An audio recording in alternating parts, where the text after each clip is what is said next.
Pushpa 2 team అంతా హాజరయ్యారు. అయితే గత కొన్ని రోజులుగా పుష్ప 2 మ్యూజిక్ విషయంలో వివాదం నడుస్తుంది. దేవిశ్రీ ప్రసాద్ తో పాటు తమన్, అజనీస్ మరికొందరు కూడా మ్యూజిక్ ఇచ్చారని వార్తలు వచ్చాయి. తమన్ కూడా నేను పుష్ప 2కి పని చేశానని చెప్పాడు. తాజాగా జరిగిన పుష్ప 2 చెన్నై ఈవెంట్ లో దేవిశ్రీ ప్రసాద్ మాట్లాడుతూ, మనకు ఏది కావాలన్నా సరే అడిగి తీసుకోవాలి. నిర్మాతలిచ్చే రెమ్యునరేషన్ అయినా క్రెడిట్ అయినా అడగకపోతే ఎవరు ఇవ్వరు. రవిశంకర్ సార్, నేను స్టేజ్ పై ఎక్కువ టైం తీసుకుంటున్నానని అనొద్దు.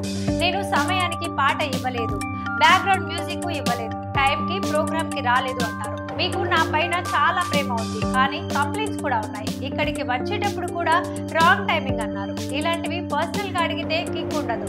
ఇలా ఓపెన్ గా మాట్లాడుకుంటేనే బాగుంటది అని నవ్వుతూనే నిర్మాతల మీద ఫైర్ అయ్యారు. ఇది న్యూస్ చూస్తూనే ఉండండి i7 న్యూస్.